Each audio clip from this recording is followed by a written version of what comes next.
US అధ్యక్ష ఎన్నికలు త్వరలో జరగబోతుండటంతో ట్రంప్ కమలా హారిస్ మధ్య కీలక డిబేట్ ఇవాళ ఉదయం హాట్ గా సాగింది.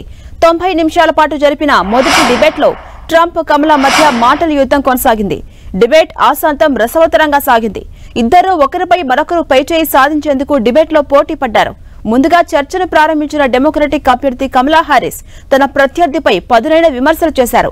చర్చ ప్రారంభించడంతోనే రిపబ్లికన్ అభ్యర్థి ట్రంప్ విధానాలపై హారిస్ తీవ్రంగా విమర్శలు చేశారు. అమెరికా ఆర్థిక వ్యవస్థను బలోపేతం చేసేందుకు తన వద్ద ఓ ప్రణాళిక ఉందని హారిస్ చెప్పారు. అయితే కమలా వ్యాఖ్యలకు ట్రంప్ కౌంటర్ ఇచ్చారు. విదేశాల నుంచి దిగుమతుల టారిఫ్లపై దృష్టి సారిస్తామని ట్రంప్ అన్నారు. ఇక ప్రజాస్వామ్యంపై ట్రంప్ దాడి చేశారని, అమెరికాను సమస్యలో పడేశారని కమలా హారిస్ ఆక్షేపించారు. మళ్లీ ఆయన ఎన్నికైతే అమెరికాకు చిక్కులేనని ఆరోపించారు. మరోవైపు అమెరికాను నెంబర్ 1 గా నిలపడమే తన లక్ష్యమని ట్రంప్ పేర్కొన్నారు.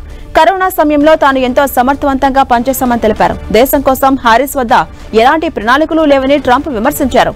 అయితే అమెరికా ఆర్థిక వ్యవస్థను ట్రంప్ చిన్నాభిన్నం చేశారని, ఆయన హయాంలో యుఎస్ ద్రవ్య లోటును ఎదుర్కొందని హారిస్ విమర్శించారు. ఇక ట్రంప్ తప్పిదాలను తాను బైడెన్ సరిచేశామని తెలిపారు. ట్రంప్ వద్ద పారదర్శకత లేదని, చైనాకు అమెరికాను ట్రంప్ అమ్మేశారని పదునైన విమర్శలు చేశారు. మహిళల అభివృద్ధి ట్రంప్ కు గిట్టదని, ఆయన అధ్యక్షుడైతే అబార్షన్ నిషేధంపై సంతకం చేస్తారన్నారు. గర్భ విచ్ఛిత్తిపై మహిళల నిర్ణయం తీసుకోగలరని, సరైన నిర్ణయాలు తీసుకునే సామర్థ్యం వారికి ఉంటుందని హారిస్ పేర్కొన్నారు. అమెరికా ప్రజలు స్వేచ్ఛాప్రియులన్నారు హారిస్. స్టార్టప్ల కోసం పన్నులు తగ్గించేందుకు తమ వద్ద ప్రత్యేకమైన ప్రణాళికలు ఉన్నాయని హారిస్ ప్రకటించారు. మరోవైపు ట్రంప్ కూడా హారిస్ ఆరోపణలకు కౌంటర్ ఇస్తూ డెమోక్రటిక్ పార్టీపై తీవ్రంగా విమర్శలు చేశారు. కరోనా కాలంలోనూ అమెరికా ఆర్థిక వ్యవస్థను నిలబెట్టామని, తమ హయాంలో అమెరికాలో ద్రవ్యలోటు లేదన్నారు. తాము అధికారంలో ఉన్నప్పుడు మౌనంగా ఉన్న చైనా బైడెన్ అధికారంలోకి వచ్చాక అమెరికాను చీల్చి చెండాడుతుందంటూ విమర్శించారు. కమలా హారిస్ వద్ద మార్కెస్ట్లోని బైడెన్ హారిస్ కలిసి అమెరికా ఆర్థిక వ్యవస్థను నాశనం చేశారని ఆరోపించారు. దేశ ఆర్థిక వ్యవస్థ అన్ని వర్గాలుగా విపత్తులకు గురైందన్నారు.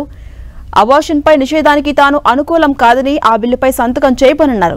9వ నెలలో అబార్షన్ అంగీకారం కాదన్నారు ట్రంప్. పేదల అభ్యున్నతికి గతంలో తాము ఎంతో కృషి చేశామని, భవిష్యత్తులో కూడా వారిని ఆదుకుంటామని తెలిపారు.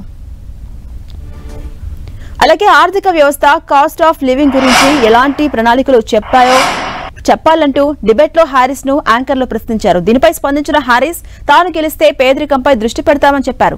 తాము అధికారంలోకి వస్తే చిరు వ్యాపారులు, కుటుంబాలకు సాయం చేస్తామన్నారు హారిస్. ట్రంప్ అధికారంలోకి వస్తే బిలియనీర్లు, కార్పొరేటర్స్ కు మద్దతుగా పన్నులు తగ్గిస్తారని ఆరోపించారు. చిరు వ్యాపారుల్ని ప్రోత్సహిస్తామని, వారికి అండగా ఉండేందుకు తమ ప్రణాళికలు ఉన్నాయన్నారు. అదేవిధంగా హారిస్ ట్రంప్ ను టార్గెట్ చేశారు. ఒకానొక దశలో అధ్యక్షుడిగా ఉన్న సమయంలో చేసిన కోవల తప్పిదాల్ని ప్రస్తావిస్తూ ట్రంప్ ను ఉక్కిరిబిక్కిరి చేశారు హారిస్. మేం పేదలకు అండగా ఉంటే ట్రంప్ మాత్రం ధనికులకు, కార్పొరేట్ కంపెనీలకు అండగా ఉన్నారని ఆరోపించారు. ట్యాక్స్ కూడా తగ్గిస్తారంటూ ట్రంప్ పై హారిస్ మండిపడ్డారు.